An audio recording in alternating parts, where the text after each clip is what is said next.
அருமையான தேவ பிள்ளையே, இந்த மாதத்திலே ஆண்டவர் நமக்கு கொடுத்த வசனம், நான் உன் கொம்புகளை இரும்பும் உன் குளம்புகளை வெண்கலமும் ஆக்குவேன் என்று சொல்லி ஆண்டவர் சொல்லுகிறார்.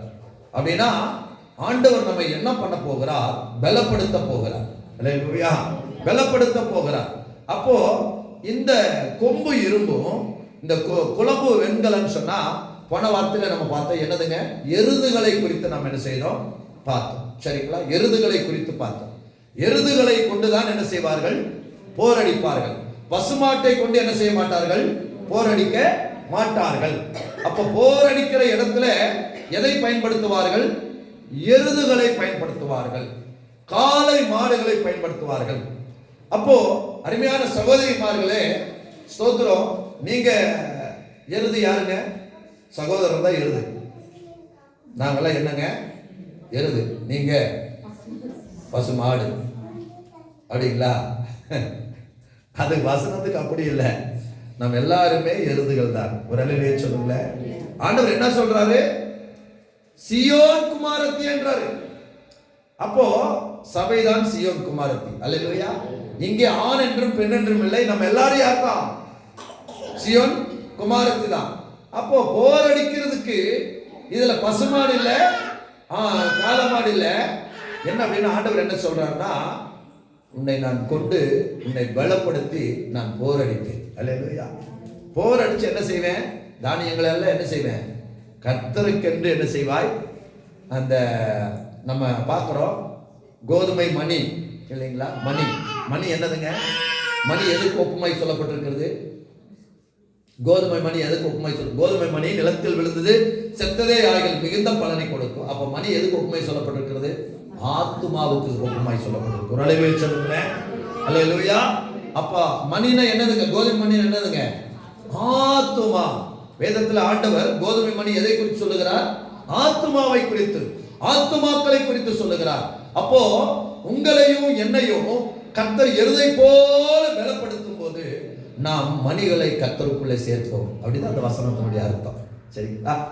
அப்போ நம்மளை ஆண்டவர் பலப்படுத்தும் போது என்ன செய்வோம்? மணிகளை என்ன செய்வோம்?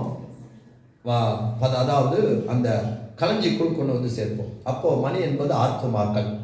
அப்போ நம்முடைய கொம்புகளை என்ன செய்யறாரா? இரும்பாக்குறாரா? குழம்புகளை வெண்கலமாக்குறாரா? சரிங்களா? அப்போ நம்ம பலனா இல்லைன்னா நீங்களும் நான் என்ன செய்ய முடியாதுங்க? போர் அடிக்க முடியாது. நம்ம நோஞ்சான்களா இருந்தா நம்ம என்ன செய்ய முடியாதுங்க? போர் அடிக்க முடியாது. இன்னைக்கு நிறைய காட்டெருமையை பார்க்கிறோம். சரிங்களா? ஒரு சில காட்டெருமையெல்லாம் திமிழோட பயங்கரமா இருக்கும். ஒரு சில காட்டெருமைகள் எல்லாம் என்ன இருக்குங்க? எலும்புகள் எல்லாம் உடம்போடு என்ன செஞ்சிருக்கும்? ஒட்டி இருக்கும். அப்போ அது என்னதுங்க? அது சண்டை போடுமா? அந்த எலும்பு தோலுமா இருக்கிற காட்டெருமை நல்லா ஜெய்ஜாண்டிக்கா இருக்கிற காட்டெருமை சண்டை போடுமா? சண்டை போடாது. சண்டை போட முடியாது. சொல்றது புரிஞ்சுதுங்களா? அப்போ என்ன அப்படின்னா, அந்த ஸ்தோத்திரம் எலும்பு தோலுமா நம்ம வீக்கா இருந்தா போர் அடிக்க முடியாது. சரிங்களா? ஒரு அல்லேலூயா சொல்லுங்களேன். பக்கத்துல கரங்க பிடிச்சு சொல்லுங்களேன். எலும்பு தோலுமா இருந்தா போர் அடிக்க முடியாது. சரிங்களா? எதுக்கு சொல்றேன்னா, நம்மளே ரெடி இல்லை, நம்மளே ஸ்டடி இல்லை, நம்மளே என்ன செய்யுங்க? தடுமாறும். நம்மளே நமக்கே 4 பேர் தண்ணி கொடுக்கணும். நம்மளே தடுமாறணும், மயக்கம் போடுறோம், தலை சுத்துற, கீழே விடுறோம். நம்மளுக்கே 4 பேர் தண்ணி. நம்ம எத்தனை பேர் தண்ணி கொடுப்போம்? சரிங்களா? அப்ப நம்ம பலனா இருந்தாதான் நம்ம அடுத்தவங்களை நம்ம என்ன செய்ய முடியுங்க? பலப்படுத்த முடியும். நம்மளே பலன் இல்லைன்னா அடுத்தவங்களை என்ன செய்ய முடியாதுங்க? பலப்படுத்த முடியாது. ஊழியக்கார பலனா இருந்தாதான் சபையை பலப்படுத்த முடியும். ஒரு அல்லேலூயா சொல்லுங்க. விசுவாசி பலனா இருந்தாதான் அவிசுவாசி பலப்படுத்த முடியும். அல்லேலூயா. அப்ப ஊழியக்கார பலன் இல்லைன்னா விசுவாசியை பலப்படுத்த முடியாது. விசுவாசி பலன் இல்லைன்னா அவிசுவாசிய பலப்படுத்த முடியாது. சரிங்களா? நானே இங்க என்ன செஞ்சிட்டு இருக்கேன்? தடுமாறிட்டு இருக்கிறேன். இதுல நீ வேற என்னை வேற குடிக்கிறியா? சரிங்களா? நானே தடுமாறிட்டு இருக்கேன், அப்ப நீ என்ன வேற குடிக்கிறியா? அப்ப நம்மளே தடுமாறிட்டு இருந்தா, விசுவாசத்துல தடுமாறிட்டு இருந்தா நம்ம எப்படி அடுத்தவங்களை ஆதாயப்படுத்த முடியும்? சரிங்களா? அப்போ கர்த்தர் நம்ம என்ன செய்யறார்னா பலப்படுத்துகிறார். அப்போ 2 வசனத்தை வாசிச்சோம். அது அவசர அவசரமா போன வாசத்துல வாசிச்சோம். சங்கீதம் 144:14 வாசிங்க. சங்கீதம் 144:14. வேகமா. எருதுகள் எங்கள் எருதுகள் பலத்தவைகளாய் இருக்கும். ஒரு அல்லேலூயா சொல்லுங்களேன். அப்போ நம்முடைய சபையில் இருக்கிற எருதுகள்னா நம்ம எல்லாரும் எருதுகள். இதுல ஆண்கள் பெண்கள் என்பதல்ல, எல்லாருமே எருதுகள். கர்த்தர் அப்படிதான் சொல்றாங்க. ஆவிக்குரிய ரீதியில நம்ம எல்லாரும் யாருங்க? எருதுகள். இதுல ஆணு கிடையாது, பெண்ணு கிடையாது. அப்ப எருதுகள் எப்படி இருக்குமா? பலத்தவைகளாய் இருக்க வேண்டும். ஒரு அல்லேலூயா சொல்லுங்களேன். எருதுகள் பலத்தவைகளாய் இருக்க வேண்டும். போதும். நீதிமொழிகள் 14வது அதிகாரம் 14வது வசனம். நான் பிரசங்கமே ஆரம்பிக்கல, வாசிங்க. நீதிமொழிகள் 14:14.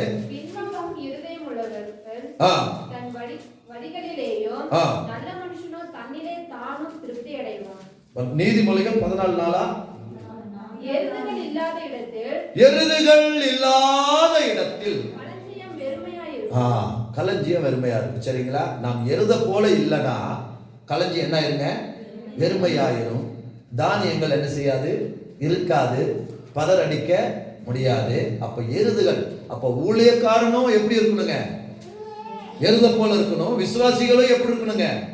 எருதை போல இருக்க வேண்டும். ஒரு அல்லேலூயா சொல்லுங்களேன். அப்ப ஊழியக்காரனும் எருத போல இருக்கணும். விசுவாசி என்ன செய்யணுங்க? எருத போல இருந்தா அந்த களஞ்சியம் தானியங்களால நிரம்பும். ஒரு அல்லேலூயா சொல்லுங்களேன். அப்ப ஆண்டவருடைய திட்டம் என்ன? இந்த களஞ்சியம் வெறுமையா இருப்பது ஆண்டவருடைய திட்டம் அல்ல. ஒரு அல்லேலூயா சொல்லுங்களேன். இந்த சபை வெறுமையா இருப்பது ஆண்டவருடைய திட்டம் அல்ல. ஒரு அல்லேலூயா சொல்லுங்களேன். அப்போ இந்த சபை வெறுமையா இருப்பது ஆண்டவருடைய திட்டம் அல்ல. ஆண்டவருடைய திட்டம் இந்த சபை நிரம்பி வழியணும். ஏன் இந்த சபை வெறுமையா இருக்கிறது? எருது இல்லை, எருதுகள் இல்லை. எருதுகள் இருக்கிறது, பலமா இல்லை. ஒரு அல்லேலூயா சொல்லுங்களேன். எருதுகள் இல்லை, எருதுகள் இருக்கிறது. ஆனா என்னவா இல்லைங்க? இன்க்ளூடிங் மீ, என்னை சேர்த்து நான் சொல்றேன். அப்போ நான் பலமா இருக்கிறேன், நீங்க பலமா இல்லைன்னு அப்படின்னு சொல்ல. எருதுகள் இருக்கிறது, ஆனா என்ன இல்லைங்க? எருது பலமா இல்லை. அப்ப எருது பலப்படுறதுக்கு என்ன செய்யணும்? எருதுகள் பலமாவதற்கு என்ன செய்ய வேண்டும்? இல்லைங்களா? எருது பலமாவதற்கு என்ன செய்யணும் அப்படின்னா வேதத்தின்படி நாம் பார்க்க போகிறோம். சரிங்களா? இது மாம்சத்தின் அர்த்தம் அல்ல, இது ஆவியின் அர்த்தம். எருது பலமாவதற்கு என்ன செய்யணுங்க? புண்ணாக்கு போடணும், பருத்தி கட்டு போடணும், அப்புறம் தாலியில தண்ணி ஊற்றணும். பழைய சாப்பாடு தண்ணியெல்லாம் என்ன செய்வாங்க? பழைய சாப்பாடு தண்ணி, அந்த கீழே கொட்டுற குழம்பு, ரசம், சாம்பார் எல்லாத்தையும் தாலியில் ஊற்றுவாங்க. அதோட புண்ணாக்கு போடுவாங்க, மாட்டுக்கு பருத்தி கொட்டை வைப்பாங்க. அப்போதான் என்ன செய்யுங்க? அடுத்தது மாட்டு தீவனம் போடணும். இல்லைங்களா? மாட்டு தீவனம் போடணும். அப்புறம் அது எல்லாம் கொடுத்தாலும் எருது என்ன செய்யுங்க? அது பலன் அடையும். அது மாமிச பலன். இந்த ஆவிக்குரியதில் எப்படி எருது பலன் அடையணும் அப்படின்னு சொன்னால் பாருங்க, ஒரு சில காரியங்களை வாசித்து நம்ம முடிக்கலாம். ஒரு 10 நிமிஷத்தில் நான் முடிக்கிறேன். தேவன் நம்மை ஆசீர்வதிப்பார். உபாகமத்தினுடைய புஸ்தகம் 34வது அதிகாரத்தில், உபாகமத்தினுடைய புஸ்தகம் 34வது அதிகாரத்தில் 7வது வசனத்தை நாம் வாசிப்போம்.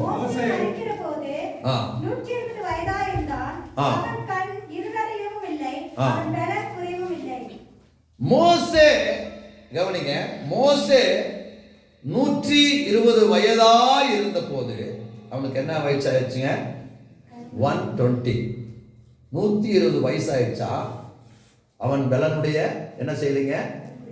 பலன் குறையில, கண் என்ன செய்யலைங்க? இருள் அடையவில்லை. ஒரு அல்லேலூயா சொல்லுங்களேன். அப்போ 120 வயசாயும் மோசேக்கு என்ன செய்யலைங்க? பலன் குறையவில்லை. அப்போ இன்றைக்கு கூட அருமையான தேவ பிள்ளைகளே, மோசே என்றால் என்ன அர்த்தங்க? மோசே என்றால் என்ன அர்த்தம்? மோசே என்றால் மோசே தான். ஜலத்திலிருந்து எடுக்கப்பட்டவன். மோசேன்னா என்ன அர்த்தங்க? ஜலத்திலிருந்து எடுக்கப்பட்டவன். வசனங்களை நன்றாக கவனிங்க. சரிங்களா? நான் பரீட்சை வச்சேன். பரீட்சை வைக்கும் போது சரியா தவறாதான் கேட்டிருந்தேன். நான் ஒன்றும் பெருசாக கேட்கல, பயங்கர general knowledge, GD Naidu question எல்லாம் கேட்கல. சரியா தவறாதான் கேட்டிருந்தேன். என்ன கேட்டிருந்தேன்? ஆதாமினுடைய விலா எலும்பிலிருந்து ஸ்திரீ உண்டாக்கப்பட்டால் ஒரு சகோதரி தவறுன்னு எழுதி வச்சுக்கிறாங்க. சரிங்களா? இவங்க சர்ச்சில் என்ன செய்ய போறாங்க? சர்ச்சில் என்ன செய்ய போறாங்க? ஆதாமின் விலாயெலும்பிலிருந்து ஸ்திரீ உண்டாக்கப்பட்டால்னா தவறுனா அப்ப எப்படி உண்டாக்கப்பட்டா? சரிங்களா? அப்போ இன்றைக்கு நம்ம எந்த அளவுக்கு சத்தியத்தை கேட்கிறோன்னு பாருங்க. அப்ப யாருக்கு இவங்க போய் யாருக்கு சத்தியத்தை சொல்ல முடியும்? சரிங்களா? அப்போ என்ன அப்படின்னா, மோசே என்றால் ஜலத்திலிருந்து எடுக்கப்பட்டவன். சரிங்களா? அப்ப ஏன் நம்ம இந்த வசனங்களை அந்த அர்த்தங்கள் எல்லாம் சொல்றோம்னா, அதுல நிறைய உள்ளான அர்த்தங்கள் இருக்கிறது. நம்ம தியானிச்சோன்னா பலவாறு நம்ம என்ன செய்து கொண்டிருக்கலாம், தியானித்து போய் கொண்டிருக்கலாம். ஜலத்திலிருந்து எடுக்கப்பட்டவன். அப்போ ஒரு மனுஷன், முதல்ல ஒரு மனுஷனுக்கு தேவ பலன் வேணும்னா அவன் ஜலத்தினால பிறந்தவனா இருக்க வேண்டும். சொல்லுங்களேன். அப்போ இங்க இருக்கிற நம்ம ஞானஸ்தானம் எடுத்த பிள்ளைகள் எல்லாரும் மோசேயை போல ஜலத்திலிருந்து எடுக்கப்பட்டவர்கள். சொல்லுங்களேன். அப்போ ஃபர்ஸ்ட் ஒரு மனுஷன் பலன் அடையணும்னா மோசேக்கு 120 வயசு, 120 120 வயசு. அவன் பலன் குறையலையா? 120 வயசுல எப்படிதான் இருக்கிறான்? கிழவ மாதிரி இல்ல, வயசு பையன் மாதிரி இருக்கிறான். சொல்லுங்களேன். இன்னைக்கு சினிமா நடிகை தான் பார்த்தீங்கன்னா எத்தனை வயசானாலும் கிளவியா இருந்தாலும் வயசு பிள்ளைமா இருப்பாங்க. காரணம் என்னங்க? மேக்கப். சரிங்களா? இன்னைக்கு கிளவியே என்ன செஞ்சுறாங்க? மேக்கப் போட்டு பவுடர்லாம் அடிச்சு, இந்த ரோஸ் பவுடர்லாம் ஒட்டி, இந்த பட்டி பேஸ்ட் டிங்கரிங் போடுறாங்க இல்லைங்களா? டிங்கரிங் போட்ட மாதிரி போட்டு எல்லாம் குழி மேடெல்லாம் என்ன செஞ்சிடறாங்க? எல்லாம் ரோஸ் பவுடர் அனுப்பி என்ன செஞ்சிடறாங்க? கொண்டு வந்துடுறாங்க. அப்போ பாருங்க. ஆனால் இந்த மோசேக்கு 120 வயசுல அந்த பலன் இருந்தது. சரிங்களா? அப்போ மோசே என்றால் ஜலத்திலிருந்து எடுக்கப்பட்டவன். சரி, இந்த மோசே எங்க பிறந்தான்? மோசே எங்க பிறந்தான்? எங்க பிறந்தாங்க தெரியல. மோசே எங்க பிறந்தாலும் எங்களுக்கு என்னங்க, நாங்க எங்க பிறந்தோம் எங்களுக்கே தெரியல இல்லைங்களா? மோசே எகிப்திலே பிறந்தார் இல்லைங்களா? லேவி கோத்திரத்துல எகிப்தில் இருக்கும் போது லேவி கோத்திரத்தானுக்கு என்ன செய்தான்? மோசே பிறந்தான். யாத்திராகமத்தின் புஸ்தகம் 2வது அதிகாரத்துல சோத்திரம் 1-2 வசனங்கள் வாசிங்க. குமாரத்திகளில் விவாகம் பண்ணினா ஒரு ஆண் பிள்ளையை பெற்றான். போதுங்க. அப்போ என்ன அப்படின்னு கேட்டீங்கன்னா, அவன் எங்க பிறந்தான்? மோசே எகிப்துல பிறந்தான். எந்த கோத்திரத்துல பிறந்தான்? லேவி கோத்திரத்துல பிறந்தான். லேவி கோத்திரம் யாரு? ஆசாரியர்கள் தான். யாருங்க? லேவி கோத்திரம். சரிங்களா? அப்ப லேவி கோத்திரத்துல இந்த மோசே பிறந்தான். பாருங்க.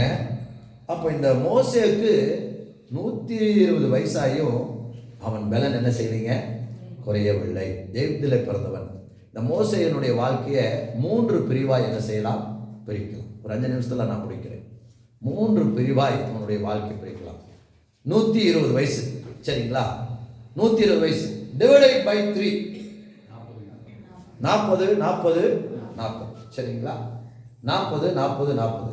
கவனமா கேளுங்க. அவன் 120 வருஷம் வாழ்ந்தான். 40 40 40. சரிங்களா? இந்த ஃபர்ஸ்ட் பாருங்க, அங்கே பிறந்தவன் நமக்கு எல்லா மோசேயினுடைய சரித்திரம் எல்லாருக்குமே தெரியும். அன்னைக்கு இப்ப அந்த எகிப்தில பிறந்த அத்தனை எபிரேய குழந்தைகளை என்ன செய்யணுங்க? கொலை செய்ய வேண்டும் என்று சொன்ன போது அவங்க தாயார் அவனை காப்பாற்றுவதற்காக மோசேயை ஒரு நாணப்பெட்டியில் வச்சு என்ன செஞ்சாங்க? தண்ணியில விட்டாங்க. அந்த குழந்தை போகும்போது அவங்க அக்கா, மோசேயினுடைய அக்கா, அவங்க அக்கா பேர் என்னங்க? மிரியாம். சரிங்களா? மோசேயினுடைய அக்கா பேர் என்னங்க? மிரியாம். அவளும் என்ன செய்யறான்? கூடவே அந்த பெட்டி பின்னாடியே போறான். அந்த பெட்டி கரெக்டா எங்க போகுது? பார்வோனுடைய குமாரத்தி ஸ்நானம் பண்ணுகிற இடத்துக்கு போகிறது. அங்கே என்ன மேட்டர்னு கேட்டீங்கன்னா, பார்வோனுடைய குமாரத்துக்கு கல்யாணம் ஆயிருக்கு, பட் என்ன இல்லைங்க? குழந்தை இல்லை. அதனால என்ன பண்றா? அவன் இந்த நாணப்பெட்டி எடுத்து அதுல என்ன இருக்குன்னு பார்க்கும்போது ஒரு அழகான எபிரேய குழந்தை, அதை வளர்க்கணும் அப்படின்னு சொல்லி அவன் எடுத்துக்கொள்றா. எடுத்துக்கொண்ட பின்னாடி அந்த பிள்ளையே சொல்றா, இந்த குழந்தைக்கு பால் கொடுக்கறதுக்கு தாய் வேணுமா? ஆமா அப்படின்னு உடனே யாரை கொண்டு வரா? மோசேயினுடைய அம்மாவையே கொண்டு வருகிறார். அந்த மோசேயினுடைய அம்மாவே என்ன செய்யறா? மோசேயை வளர்த்துறா. ஆனா யாருக்காக வளர்த்துறா? பார்வோனுடைய குமாரத்திக்காக. ஒரு அழகு சொல்லுங்களேன். அப்போ இப்போ அவன் ஆக்சுவலா மோசே யாருங்க? பார்வோனுடைய குமாரன். சரிங்களா? இப்ப யாருடைய குமாரன்? பார்வோன் ராஜா, எகிப்து ராஜாவுடைய பையன், இளவரசன் அப்படிங்கிற ரேஞ்சில் தான் மோசே என்ன செய்யறான்? வளருகிறான். அப்போ அந்த எத்தனை வருஷம் அந்த அரண்மனையில இருக்கிறான் அப்படின்னு கேட்டீங்கன்னா, நமக்கு புதிய ஏற்பாட்டுல பழைய ஏற்பாட்டுல அந்த வசனம் மென்ஷன் பண்ணல.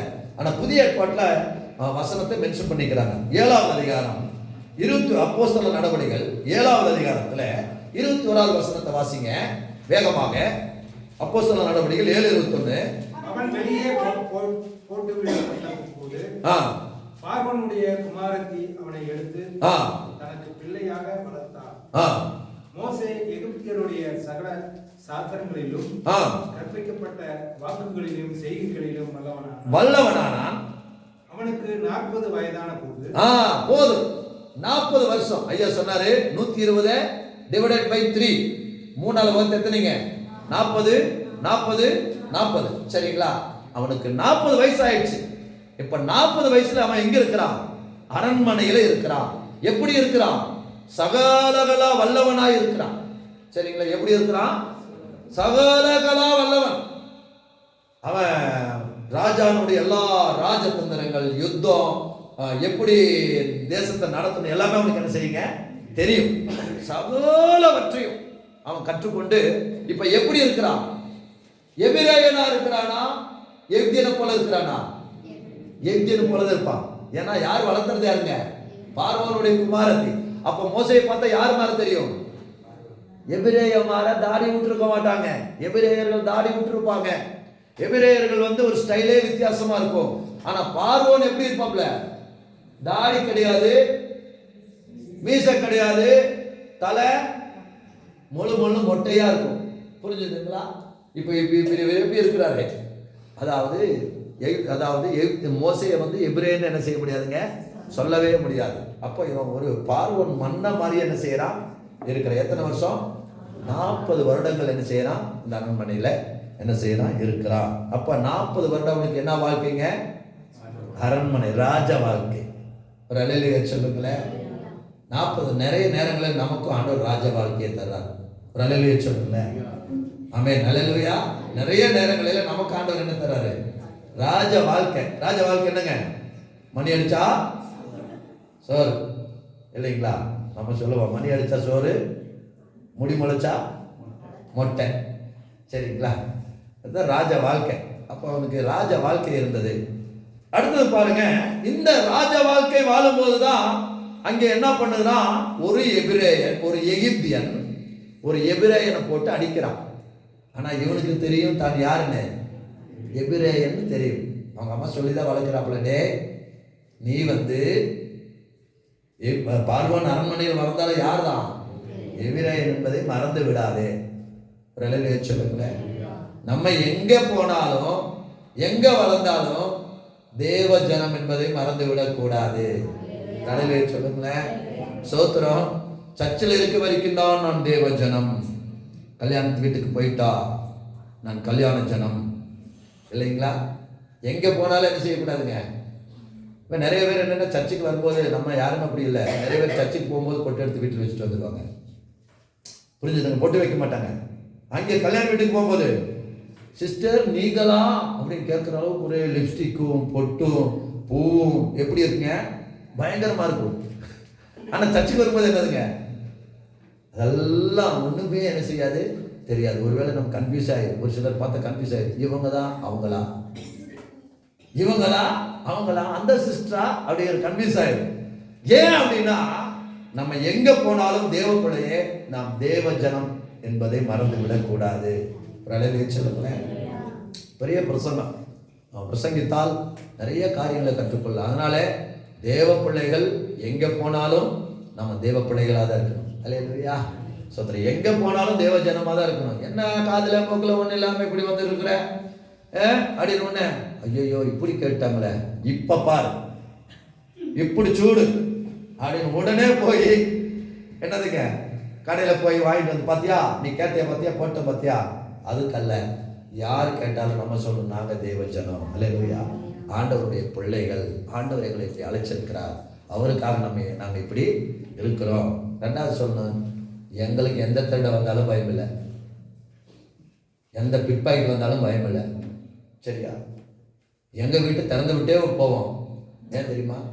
ஒன்றும் இல்லை, நாங்கள் பெந்தோஸ்துக்காரங்க, எதுக்கு கவலைப்பட வேண்டிய அவசியமே இல்லை. சரிங்களா?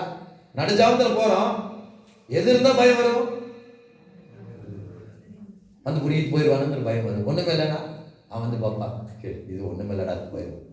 அப்போ என்ன அப்படின்னா, நாம் தேவ ஜனம், தேவ பிள்ளைகள். அதனால நாம் என்ன செய்யக்கூடாதுங்க? உலகத்துக்கு ஒத்த வேஷம் தரிக்கக்கூடாது. நாம் எகிப்தில் இருந்தாலும் நம்ம யார் தான்? தேவ ஜனம் தான். சரிங்களா?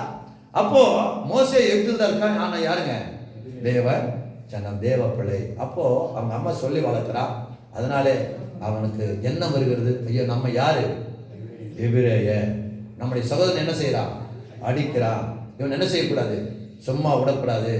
நம்ம சகலகளா வல்லவ, எங்க குத்துனா எங்க வருங்கிறது நமக்கு தெரியும். ரத்தம் இல்லாம அடிக்கிறது நமக்கு தெரியும். போலீஸ்கார அடி பார்த்துருக்கிறீங்களா? அடிச்சா ரத்தமே வராது, ஆனா எல்லாம் உள்ள எல்லாம் என்ன ஆயிருங்க? வல்ஜாயிரு. சரிங்களா?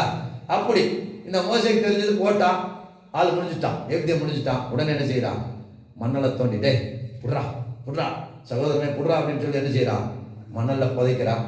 அடுத்த நாள்ல எபிரேயனுக்கு சண்டை வருது. டேய், நேத்து அப்படின்றான் மோசே. நேத்து பண்ண மாதிரி என்னையும் போட்டு தள்ளலான்னு பாக்குறியா அப்படின்றான். அப்படின்னு உடனே இவனுக்கு என்ன ஆச்சுங்க? காரியம் வெளிப்பட்டது என்று சொல்லி அவன் ரெண்டாவது எங்க போறான்? யாத்திராமத்தினுடைய புஸ்தகம், சரிங்களா, 2வது அதிகாரத்துல 15வது வசனத்தை வேகமாய் வாசிங்க. 2வது அதிகாரம் 15.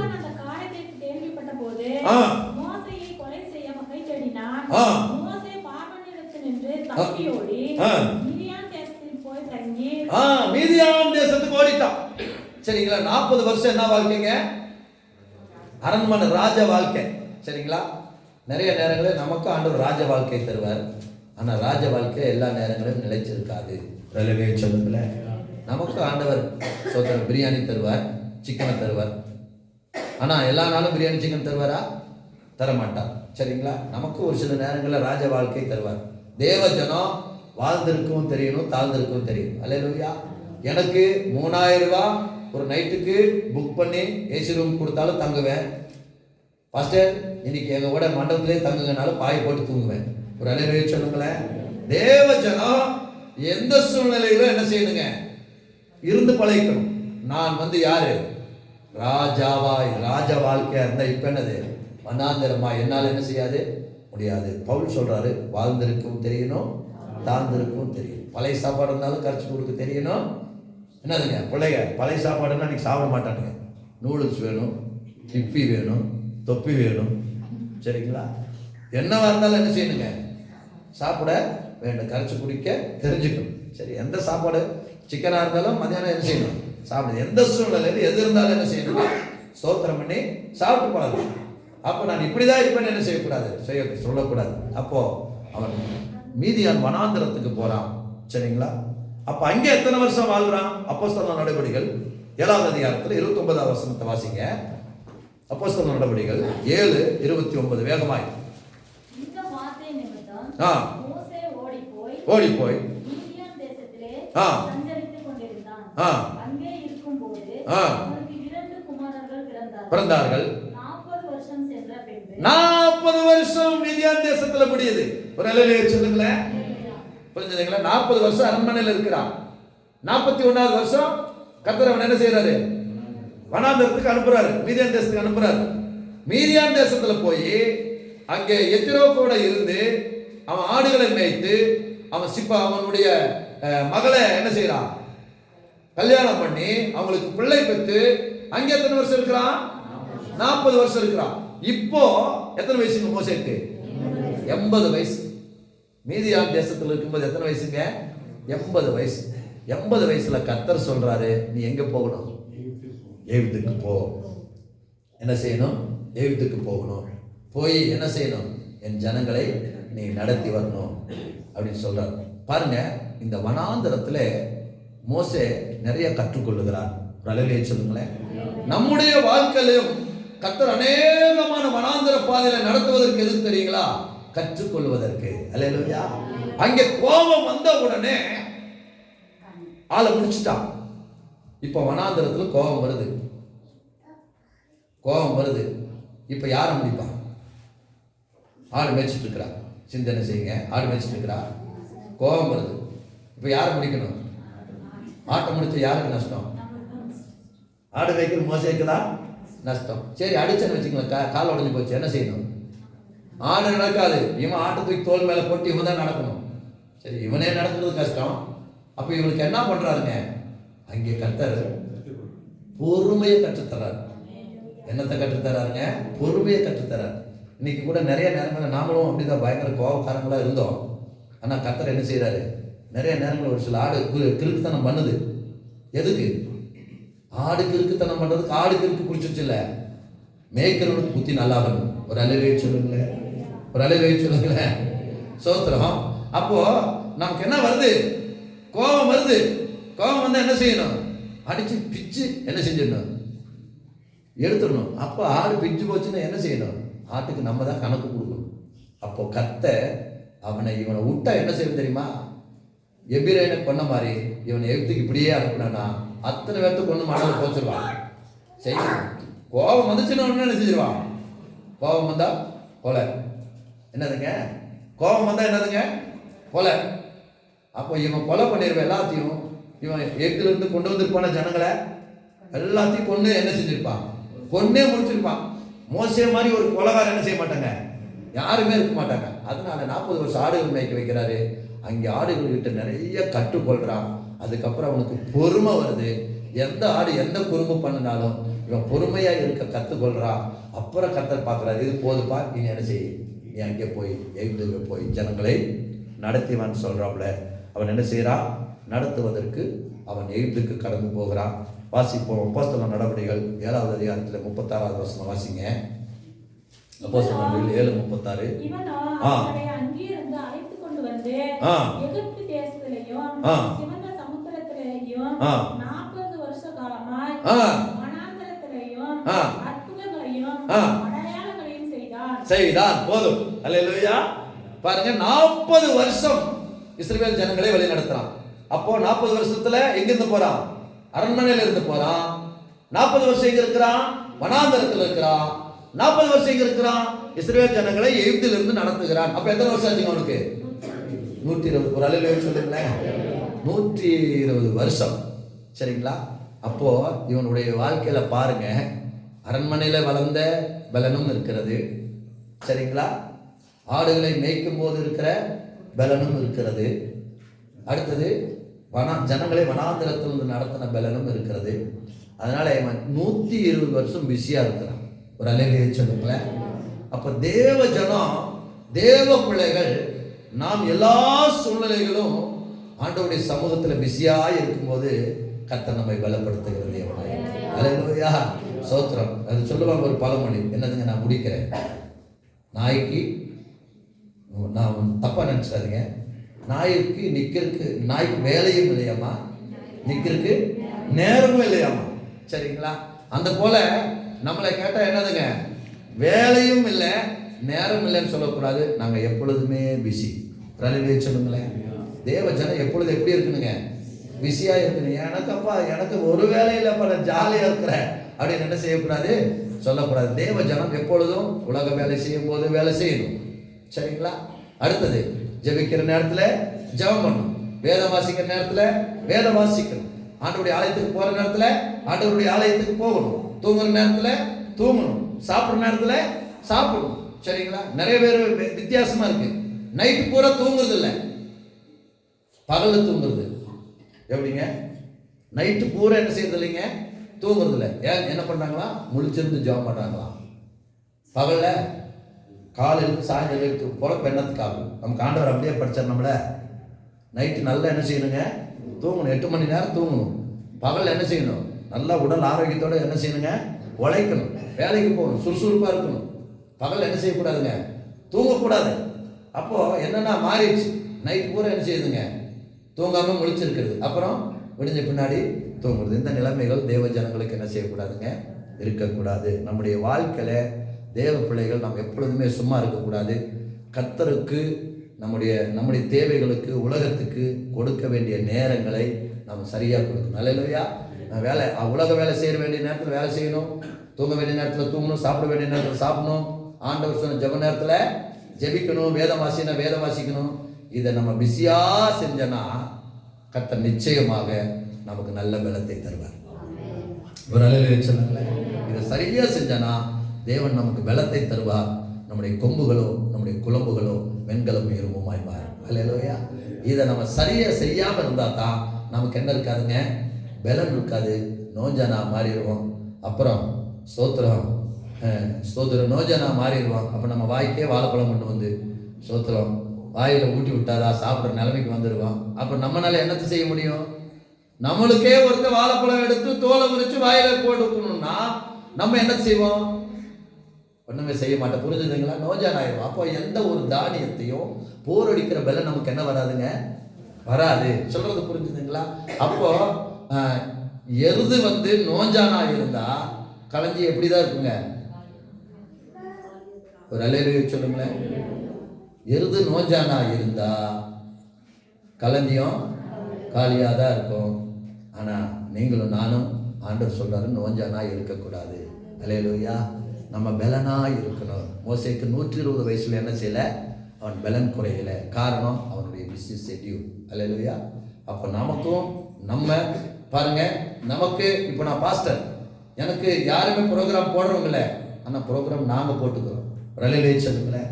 ப்ரோக்ராம் நம்ம போட்டுக்கிறோம். என்ன சோத்திரம், காலையில் எழும்பணும், 4லேருந்து 6 வரைக்கும் ஜெபம் பண்ணணும், அப்புறம் கொஞ்ச நேரம் ரெஸ்ட் எடுப்போம், மணி 8 9 மணிக்கு எந்திரிப்போம், பல்லு விளக்குவோம், சாப்பிடுவோம், நேரம் என்ன செய்வோம், இந்த படியில் உட்காந்து பைபிள் வாசிப்பேன், ஒரு 3 அதிகாரத்தை வாசிப்பேன், அதுக்கப்புறம் 10 மணிக்கு சர்ச்சுக்கு வருவேன், 11 12 மணி வரைக்கும் ஜெபம் பண்ணுவேன், அதுக்கப்புறம் பாஸ்டம்மா வருவாங்க, அவங்க 12 மணிலேருந்து 2 மணி வரைக்கும் ஜெபம் பண்ணுவாங்க, அதுக்கப்புறம் சாப்பிடுவேன், ஒரு வாக்கிங் போவோம், அப்புறம் வருவோம், வந்துட்டு மறுபடியும் விசிட்டிங் போயிடுவோம். எத்தனை மணி? அது 10 மணி ஆகலாம். அப்போ நம்முடைய ஷெட்யூல்ஸ் பிஸியாக இருக்கும்.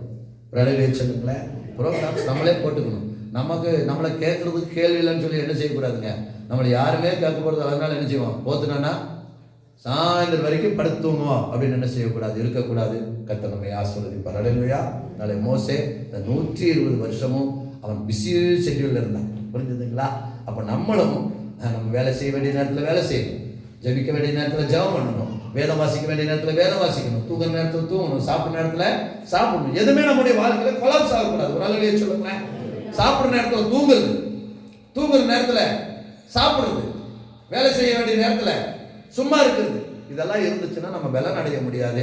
நம்மளால ஒரு தானியத்தை என்ன செய்ய முடியாதுங்க, சேகரிக்க முடியாது. கர்த்தர் நம்மை ஆசீர்வதிப்பார். எல்லாரும் முழங்கால் படிட்டு நல்ல தகப்பனே, நிலங்களோடு பேசின நல்ல வார்த்தைகளுக்காய் ஸ்தோத்திரம். நான் உன் கொம்புகளை விரும்பும், உன் குழம்புகளை வெண்கலமாக்குவேன். நிச்சயம் கர்த்தர் நம்முடைய அப்படி செய்வார். சோதரத்தை நோட்டீஸ்